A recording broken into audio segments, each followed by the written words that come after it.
السلام علیکم ناظرین۔ آج ہم ہومیوپیتھک دوا آرسینک ایلبم کے تعارف کے ساتھ آپ کی خدمت میں حاضر ہیں۔ ناظرین، یہ دوا سفید سنکھیا سے تیار کی جاتی ہے۔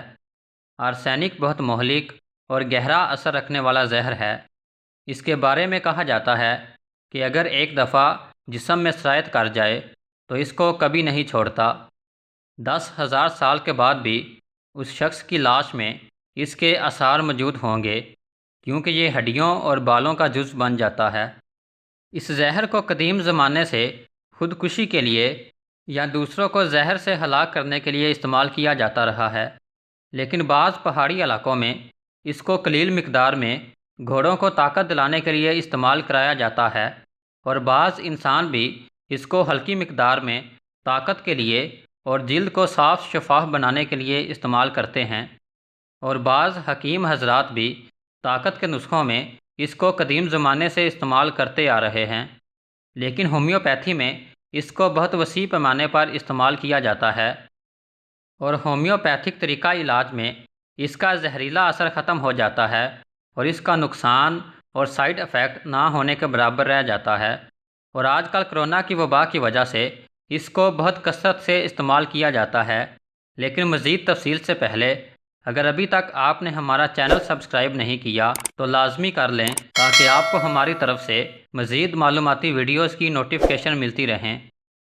ناظرین، اس دوا کو اس کی مخصوص علامات کی موجودگی میں کسی بھی بیماری میں استعمال کیا جا سکتا ہے، مثلا ملیریا، ٹائیفائیڈ، ہیضہ، اسہال اور خسرہ وغیرہ میں اس کی مخصوص علامات موجود ہوں تو اسے استعمال کرانے سے لازماً فائدہ ہوگا۔ آرسینک دوا کے مریض کی چند اہم علامات یہ ہیں۔ بے چینی اس دوا کی بہت نمایاں علامت ہے۔ موت کا خوف کہ کچھ ہونے والا ہے۔ پیاس کی شدت اور گھونٹ گھونٹ پانی پینا۔ بہت زیادہ کمزوری اور نکاہت کا پایا جانا۔ ٹھنڈ سے تکلیف میں اضافہ ہوتا ہے۔ اس کی علامات میں جلن بھی اہم علامت ہے۔ اخراجات متعفن اور بدبودار ہوتے ہیں۔ اب ان علامات کی تفصیل پیش ہے۔ اس دوا میں بے چینی بہت زیادہ پائی جاتی ہے، اور یہ بے چینی زیادہ تر ذہنی ہوتی ہے۔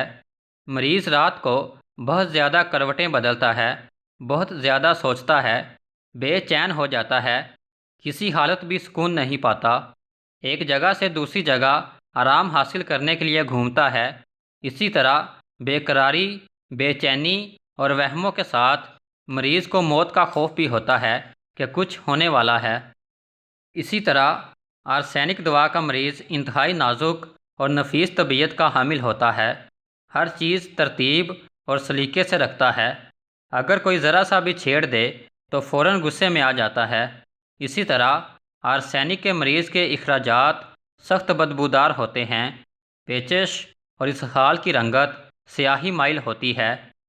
آرسینک کے مریض کی رطوبتوں میں جلن پائی جاتی ہے، مثلاً آنکھوں سے جلن والا پانی بہتا ہے، ناک سے جلندار رطوبت بہتی ہے، اور لیکوریا بھی جلن پیدا کرتا ہے۔ جلدی بیماریوں میں جلن پائی جاتی ہے۔ آرسینک کے مریض کی پیاس میں بھی بے چینی پائی جاتی ہے، گھونٹ گھونٹ کر کے پانی پیتا ہے لیکن پیاس نہیں بجھتی، اور اصل میں یہ پیاس نہیں ہوتی بلکہ بے چینی ہوتی ہے، جس سے بار بار منہ خشک ہو جاتا ہے، جسے تر کرنے کے لیے مریض گھونٹ گھونٹ پانی پیتا ہے، اور اگر بیماری لمبی ہو جائے تو پیاس ختم ہو جاتی ہے اور صرف بے چینی رہ جاتی ہے۔ خشک کھانسی اور خشک دمے میں آرسینک بہت مفید ہے۔ ناک میں سوزش ہو، خارش ہو، چھینکیں آنے کا رجحان ہو، ناک سے پانی کی طرح پتلی رطوبت بہے، اور گلے کے گلینڈز سوج جائیں تو ان سب علامتوں میں آرسینک مفید دوا ثابت ہو سکتی ہے، اور انہی علامات کی وجہ سے آرسینک کو نزلہ زکام میں استعمال کیا جا سکتا ہے۔ اسی طرح وبائی زکام یعنی انفلوئنزا میں اسے استعمال کیا جا سکتا ہے، اور انفلوئنزا کے علاج میں یہ دوا بہت اونچا مقام رکھتی ہے۔ خشک دمے میں تو آرسینک اچھا کام کرتی ہے، لیکن اس دمے میں بھی جس کا تعلق دل کی کمزوری سے ہو یہ اچھا کام کرتی ہے۔ دل کی بیماریوں سے آرسینک کا گہرا تعلق ہے۔ مریض کے لیے چلنا، خصوصاً بلندی پر چڑھنا بہت مشکل ہو جاتا ہے۔ چڑھتے وقت بہت تکلیف ہوتی ہے اور جلد جلد سانس پھولنے لگتا ہے۔ اسی طرح ہوائی جہاز کا سفر ایسے شخص کے لیے خطرناک تو نہیں، لیکن مشکل ضرور ہوتا ہے۔ اگر مریض کو سفر سے پہلے بار بار آرسینک دوا کا استعمال کرایا جائے اور سفر کے دوران بھی استعمال کرایا جائے تو حیرت انگیز فائدہ ہوتا ہے۔ لہٰذا وہ افراد جن کو اونچائی سے ڈر لگتا ہو وہ اسے استعمال کر سکتے ہیں۔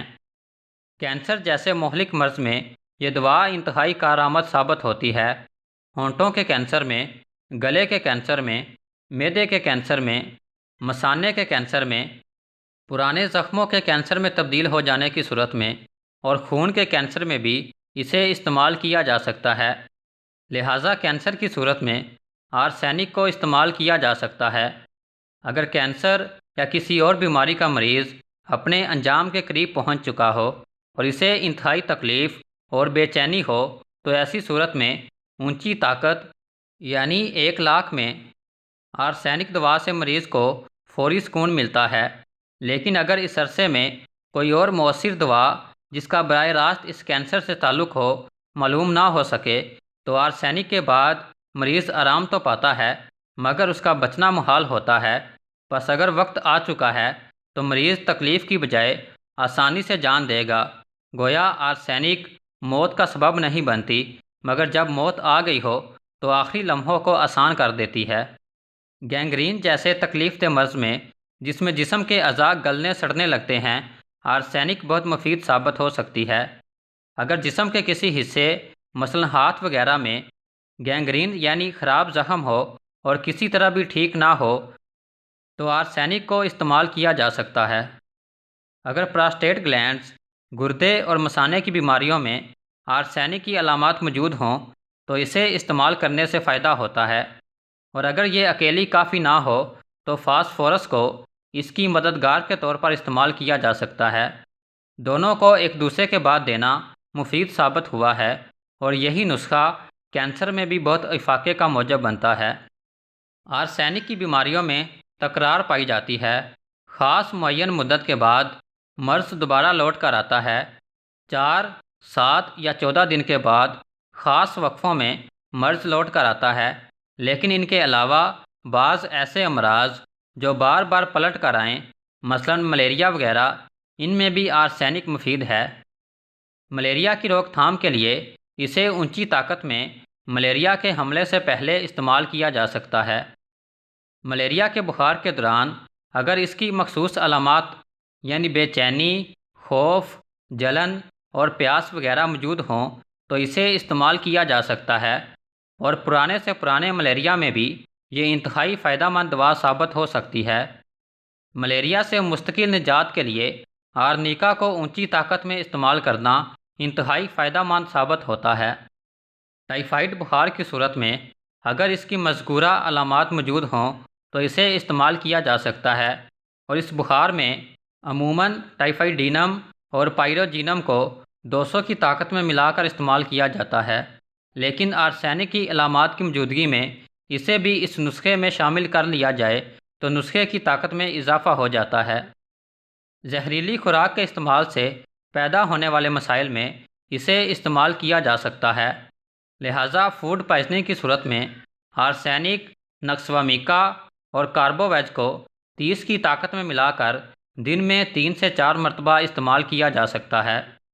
گندی اور ناقص خوراک کے استعمال سے ہونے والی بیماریوں میں اسے پائروجینم کے ساتھ ملا کر بھی استعمال کیا جا سکتا ہے۔ برف کے زیادہ استعمال سے اور ٹھنڈے مشروب اور آئس کریم کی وجہ سے پیدا ہونے والی بد ہضمی میں اور معدے کے ضعف میں اسے استعمال کیا جا سکتا ہے۔